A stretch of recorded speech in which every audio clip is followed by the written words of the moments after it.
श्रीपितृष्टोत्तरशतनामावलिः। ॐ पितृभ्यः नमः। ॐ पितामहेभ्यः नमः। ॐ प्रपितामहेभ्यः नमः। ॐ स्वधाभुजे नमः। ॐ स्वधायै नमः। ॐ पितृदेवताभ्यः नमः। ॐ पितृरूपाय नमः। ॐ पितृनाथाय नमः। ॐ पितृपालकाय नमः। ॐ पितृप्रसन्नाय नमः। ॐ पितृप्रीतिदाय नमः। ॐ पितृवत्सलाय नमः। ॐ कुलदेवताभ्यः नमः। ॐ कुलपालकाय नमः। ॐ कुलनाथाय नमः। ॐ कुलसंरक्षकाय नमः। ॐ वंशकर्त्रे नमः। ॐ वंशवृद्धिदाय नमः। ॐ वंशपालकाय नमः। ॐ वंशप्रदीपाय नमः। ॐ श्राद्धदेवतायै नमः।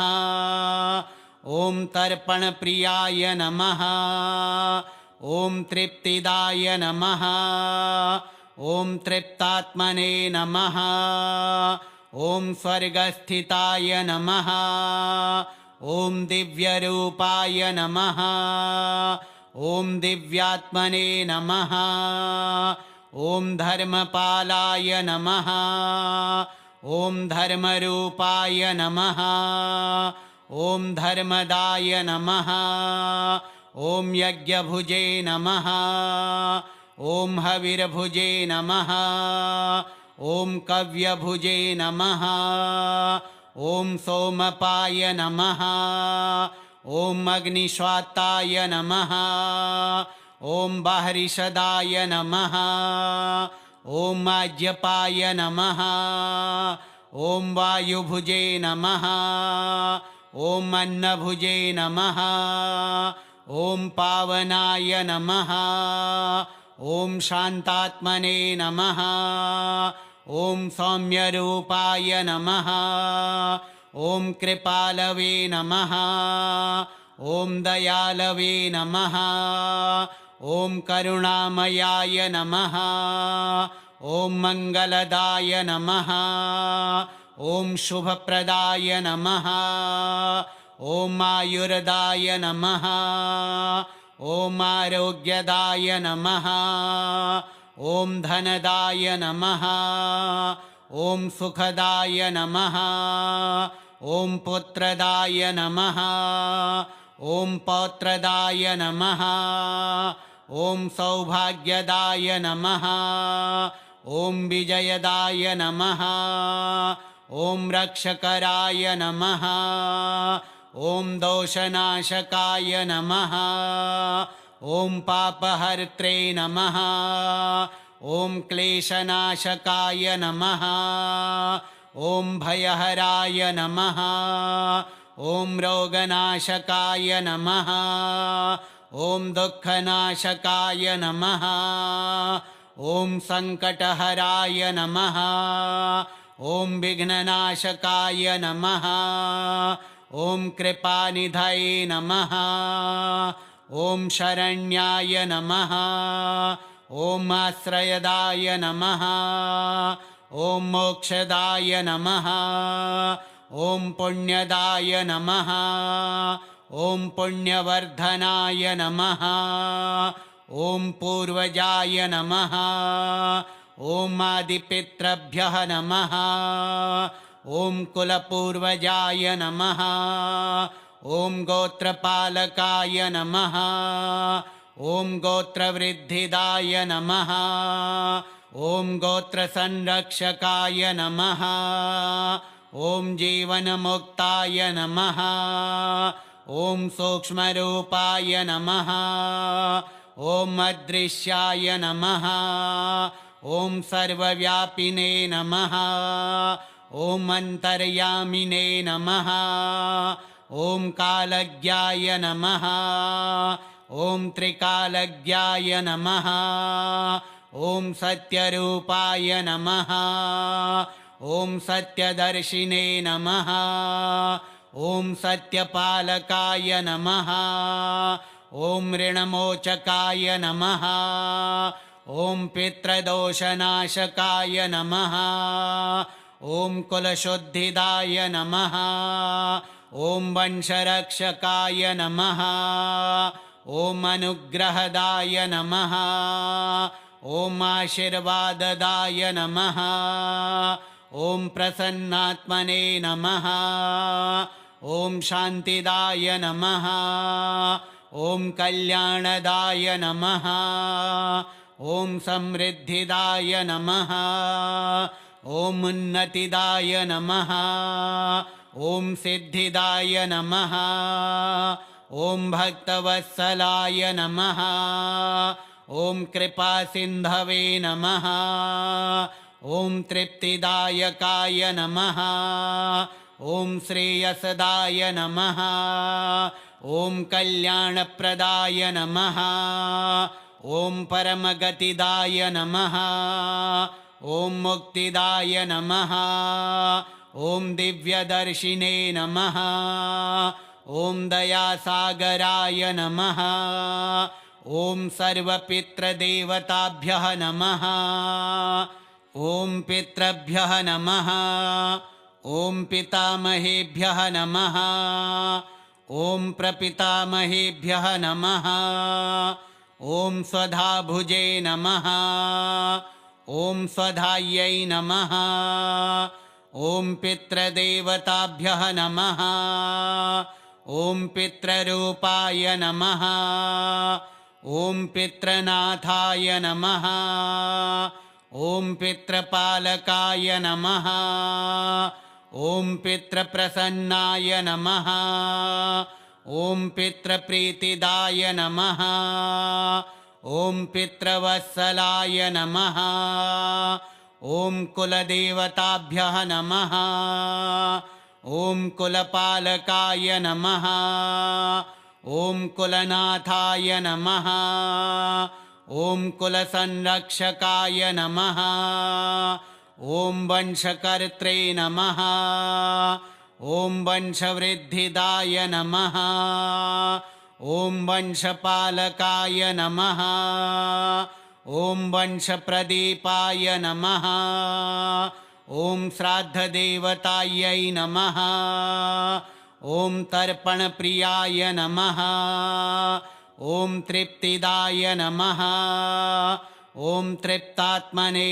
नमः ॐ स्वर्गस्थिताय नमः ॐ दिव्यरूपाय नमः ॐ दिव्यात्मने नमः ॐ धर्मपालाय नमः ॐ धर्मरूपाय नमः ॐ धर्मदाय नमः ॐ यज्ञभुजे नमः ॐ हविर्भुजे नमः ॐ कव्यभुजे नमः ॐ सोमपाय नमः ॐ अग्निश्वात्ताय नमः ॐ बाहरिषदाय नमः ॐ आज्यपाय नमः ॐ वायुभुजे नमः ॐ अन्नभुजे नमः ॐ पावनाय नमः ॐ शान्तात्मने नमः ॐ सौम्यरूपाय नमः ॐ कृपालवे नमः ॐ दयालवे नमः ॐ करुणामयाय नमः ॐ मङ्गलदाय नमः ॐ शुभप्रदाय नमः ॐ आयुर्दाय नमः ॐ आरोग्यदाय नमः ॐ धनदाय नमः ॐ सुखदाय नमः ॐ पुत्रदाय नमः ॐ पौत्रदाय नमः ॐ सौभाग्यदाय नमः ॐ विजयदाय नमः ॐ रक्षकराय नमः ॐ दोषनाशकाय नमः ॐ पापहर्त्रे नमः ॐ क्लेशनाशकाय नमः ॐ भयहराय नमः ॐ रोगनाशकाय नमः ॐ दुःखनाशकाय नमः ॐ सङ्कटहराय नमः ॐ विघ्ननाशकाय नमः ॐ कृपानिधये नमः ॐ शरण्याय नमः ॐ आश्रयदाय नमः ॐ मोक्षदाय नमः ॐ पुण्यदाय नमः ॐ पुण्यवर्धनाय नमः ॐ पूर्वजाय नमः ॐ आदिपितृभ्यः नमः ॐ कुलपूर्वजाय नमः ॐ गोत्रपालकाय नमः ॐ गोत्रवृद्धिदाय नमः ॐ गोत्रसंरक्षकाय नमः ॐ जीवनमुक्ताय नमः ॐ सूक्ष्मरूपाय नमः ॐ अदृश्याय नमः ॐ सर्वव्यापिने नमः ॐ अन्तर्यामिने नमः ॐ कालज्ञाय नमः ॐ त्रिकालज्ञाय नमः ॐ सत्यरूपाय नमः ॐ सत्यदर्शिने नमः ॐ सत्यपालकाय नमः ॐ ऋणमोचकाय नमः ॐ पितृदोषनाशकाय नमः ॐ कुलशुद्धिदाय नमः ॐ वंशरक्षकाय नमः ॐ अनुग्रहदाय नमः ॐ आशीर्वाददाय नमः ॐ प्रसन्नात्मने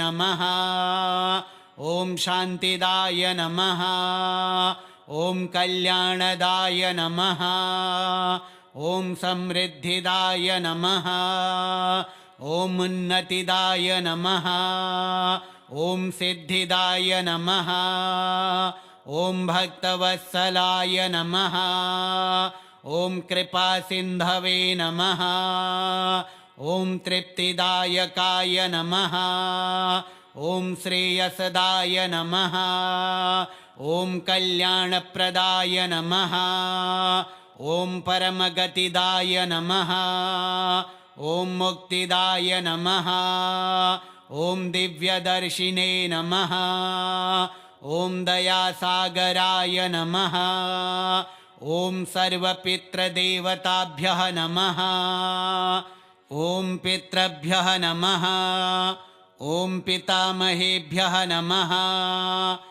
ॐ प्रपितामहेभ्यः नमः ॐ स्वधाभुजे नमः ॐ स्वधायै नमः ॐ पितृदेवताभ्यः नमः ॐ पितृरूपाय नमः ॐ पितृनाथाय नमः ॐ पितृपालकाय नमः ॐ पितृप्रसन्नाय नमः ॐ पितृप्रीतिदाय नमः ॐ पितृवत्सलाय नमः ॐ कुलदेवताभ्यः नमः ॐ कुलपालकाय नमः ॐ कुलनाथाय नमः ॐ कुलसंरक्षकाय नमः ॐ वंशकर्त्रे नमः ॐ वंशवृद्धिदाय नमः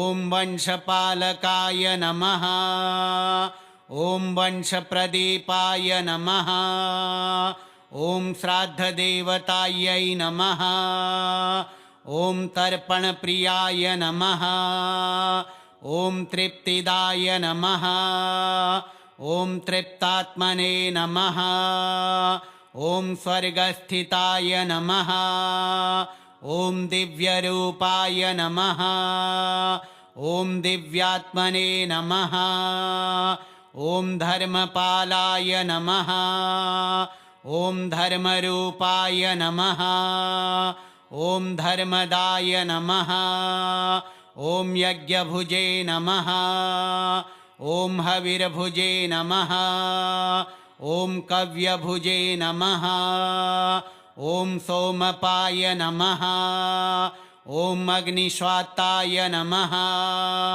ॐ बाहरिषदाय नमः ॐ आज्यपाय नमः ॐ वायुभुजे नमः ॐ अन्नभुजे नमः ॐ पावनाय नमः ॐ शान्तात्मने नमः ॐ सौम्यरूपाय नमः ॐ कृपालवे नमः ॐ दयालवे नमः ॐ करुणामयाय नमः ॐ मङ्गलदाय नमः ॐ शुभप्रदाय नमः ॐ आयुर्दाय नमः ॐ आरोग्यदाय नमः ॐ धनदाय नमः ॐ सुखदाय नमः ॐ पुत्रदाय नमः ॐ पौत्रदाय नमः ॐ सौभाग्यदाय नमः ॐ विजयदाय नमः ॐ रक्षकराय नमः ॐ दोषनाशकाय नमः ॐ पापहर्त्रे नमः ॐ क्लेशनाशकाय नमः ॐ भयहराय नमः ॐ रोगनाशकाय नमः ॐ दुःखनाशकाय नमः ॐ सङ्कटहराय नमः ॐ विघ्ननाशकाय नमः ॐ कृपानिधये नमः ॐ शरण्याय नमः ॐ आश्रयदाय नमः ॐ मोक्षदाय नमः ॐ पुण्यदाय नमः ॐ पुण्यवर्धनाय नमः ॐ पूर्वजाय नमः ॐ आदिपितृभ्यः नमः ॐ कुलपूर्वजाय नमः ॐ गोत्रपालकाय नमः ॐ गोत्रवृद्धिदाय नमः ॐ गोत्रसंरक्षकाय नमः ॐ जीवनमुक्ताय नमः ॐ सूक्ष्मरूपाय नमः ॐ अदृश्याय नमः ॐ सर्वव्यापिने नमः ॐ अन्तर्यामिने नमः ॐ कालज्ञाय नमः ॐ त्रिकालज्ञाय नमः ॐ सत्यरूपाय नमः ॐ सत्यदर्शिने नमः ॐ सत्यपालकाय नमः ॐ ऋणमोचकाय नमः ॐ पितृदोषनाशकाय नमः ॐ कुलशुद्धिदाय नमः ॐ वंशरक्षकाय नमः ॐ अनुग्रहदाय नमः ॐ आशीर्वाददाय नमः ॐ प्रसन्नात्मने नमः ॐ शान्तिदाय नमः ॐ कल्याणदाय नमः ॐ समृद्धिदाय नमः ॐ उन्नतिदाय नमः ॐ सिद्धिदाय नमः ॐ भक्तवत्सलाय नमः ॐ कृपासिन्धवे नमः ॐ तृप्तिदायकाय नमः ॐ श्रेयसदाय नमः ॐ कल्याणप्रदाय नमः ॐ परमगतिदाय नमः ॐ मुक्तिदाय नमः ॐ दिव्यदर्शिने नमः ॐ दयासागराय नमः ॐ सर्वपितृदेवताभ्यः नमः ॐ पितृभ्यः नमः ॐ पितामहेभ्यः नमः ॐ प्रपितामहेभ्यः नमः ॐ स्वधाभुजे नमः ॐ स्वधायै नमः ॐ पितृदेवताभ्यः नमः ॐ पितृरूपाय नमः ॐ पितृनाथाय नमः ॐ पितृपालकाय नमः ॐ पितृप्रसन्नाय नमः ॐ पितृप्रीतिदाय नमः ॐ पितृवत्सलाय नमः ॐ कुलदेवताभ्यः नमः ॐ कुलपालकाय नमः ॐ कुलनाथाय नमः ॐ कुलसंरक्षकाय नमः ॐ वंशकर्त्रे नमः ॐ वंशवृद्धिदाय नमः ॐ वंशपालकाय नमः ॐ वंशप्रदीपाय नमः ॐ श्राद्धदेवतायै नमः ॐ तर्पणप्रियाय नमः ॐ तृप्तिदाय नमः ॐ तृप्तात्मने नमः ॐ स्वर्गस्थिताय नमः ॐ दिव्यरूपाय नमः ॐ दिव्यात्मने नमः ॐ धर्मपालाय नमः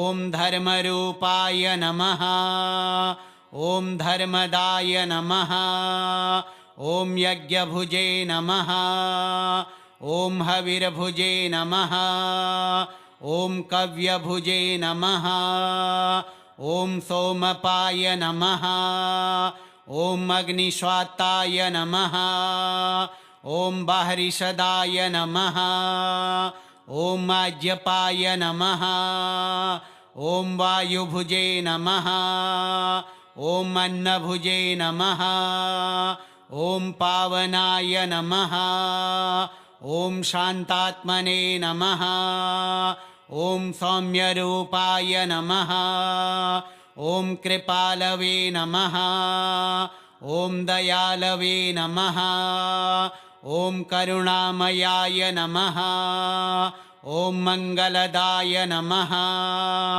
ॐ शुभप्रदाय नमः ॐ आयुर्दाय नमः ॐ आरोग्यदाय नमः ॐ धनदाय नमः ॐ सुखदाय नमः ॐ पुत्रदाय नमः ॐ पौत्रदाय नमः ॐ सौभाग्यदाय नमः ॐ विजयदाय नमः ॐ रक्षकराय नमः ॐ दोषनाशकाय नमः ॐ पापहर्त्रे नमः ॐ क्लेशनाशकाय नमः ॐ भयहराय नमः ॐ रोगनाशकाय नमः ॐ दुःखनाशकाय नमः ॐ सङ्कटहराय नमः ॐ विघ्ननाशकाय नमः ॐ कृपानिधये नमः ॐ शरण्याय नमः ॐ आश्रयदाय नमः ॐ मोक्षदाय नमः ॐ पुण्यदाय नमः ॐ पुण्यवर्धनाय नमः ॐ पूर्वजाय नमः ॐ आदिपितृभ्यः नमः ॐ कुलपूर्वजाय नमः ॐ गोत्रपालकाय नमः ॐ गोत्रवृद्धिदाय नमः ॐ गोत्रसंरक्षकाय नमः ॐ जीवनमुक्ताय नमः ॐ सूक्ष्मरूपाय नमः ॐ अदृश्याय नमः ॐ सर्वव्यापिने नमः ॐ अन्तर्यामिने नमः ॐ कालज्ञाय नमः ॐ त्रिकालज्ञाय नमः ॐ सत्यरूपाय नमः ॐ सत्यदर्शिने नमः ॐ सत्यपालकाय नमः ॐ ऋणमोचकाय नमः ॐ पितृदोषनाशकाय नमः ॐ कुलशुद्धिदाय नमः ॐ वंशरक्षकाय नमः ॐ अनुग्रहदाय नमः ॐ आशीर्वाददाय नमः ॐ प्रसन्नात्मने नमः ॐ शान्तिदाय नमः ॐ कल्याणदाय नमः ॐ समृद्धिदाय नमः ॐ उन्नतिदाय नमः ॐ सिद्धिदाय नमः ॐ भक्तवत्सलाय नमः ॐ कृपासिन्धवे नमः ॐ तृप्तिदायकाय नमः ॐ श्रेयसदाय नमः ॐ कल्याणप्रदाय नमः ॐ परमगतिदाय नमः ॐ मुक्तिदाय नमः ॐ दिव्यदर्शिने नमः ॐ दयासागराय नमः ॐ सर्वपितृदेवताभ्यः नमः ॐ पितृभ्यः नमः ॐ पितामहेभ्यः नमः ॐ प्रपितामहेभ्यः नमः ॐ स्वधाभुजे नमः ॐ स्वधायै नमः ॐ पितृदेवताभ्यः नमः ॐ पितृरूपाय नमः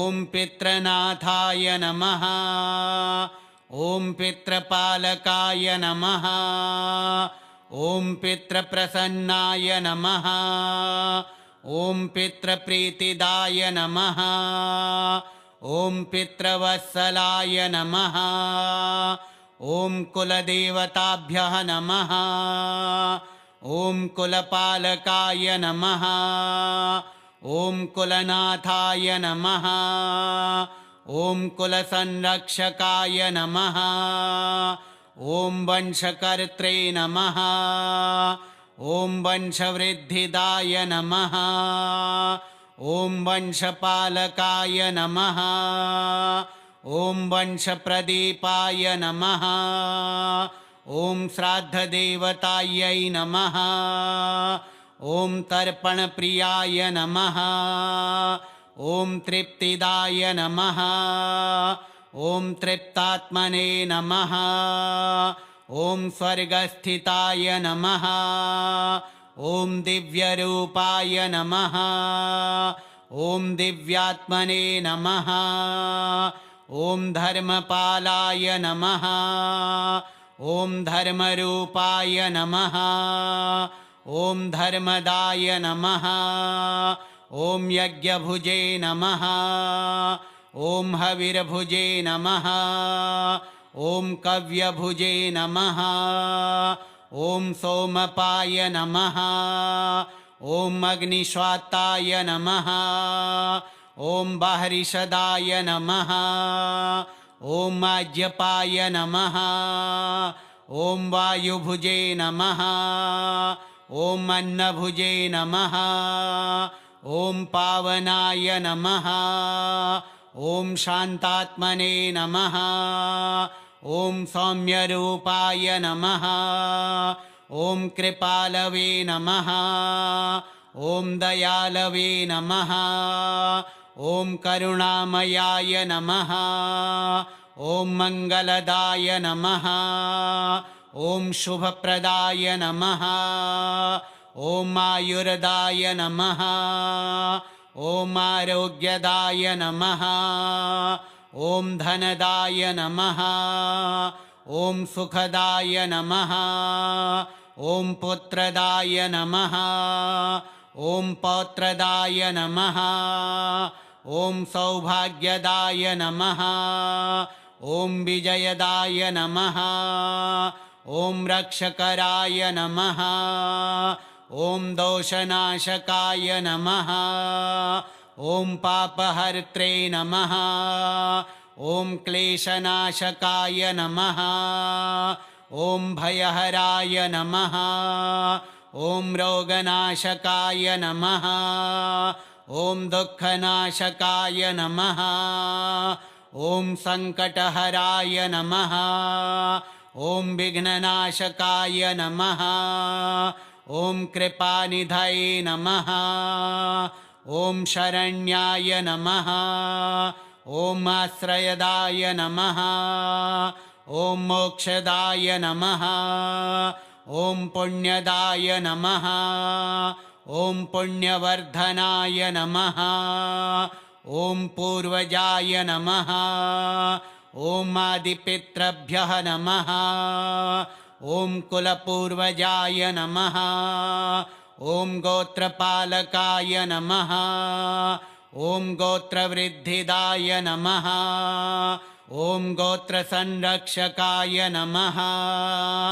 ॐ जीवनमुक्ताय नमः ॐ सूक्ष्मरूपाय नमः ॐ अदृश्याय नमः ॐ सर्वव्यापिने नमः ॐ अन्तर्यामिने नमः ॐ कालज्ञाय नमः ॐ त्रिकालज्ञाय नमः ॐ सत्यरूपाय नमः ॐ सत्यदर्शिने नमः ॐ सत्यपालकाय नमः ॐ ऋणमोचकाय नमः ॐ पितृदोषनाशकाय नमः ॐ कुलशुद्धिदाय नमः ॐ वंशरक्षकाय नमः ॐ अनुग्रहदाय नमः ॐ आशीर्वाददाय नमः ॐ प्रसन्नात्मने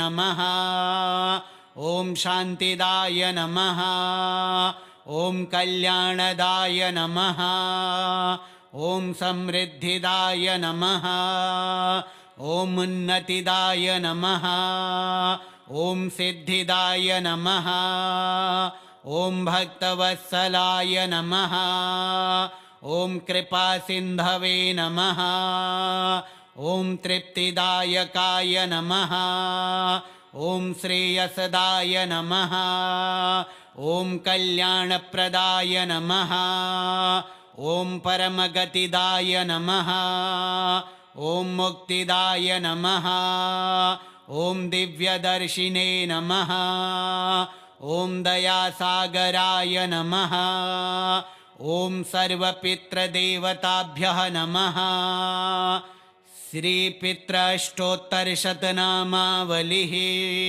श्रीपितृदेवार्पणमस्तु।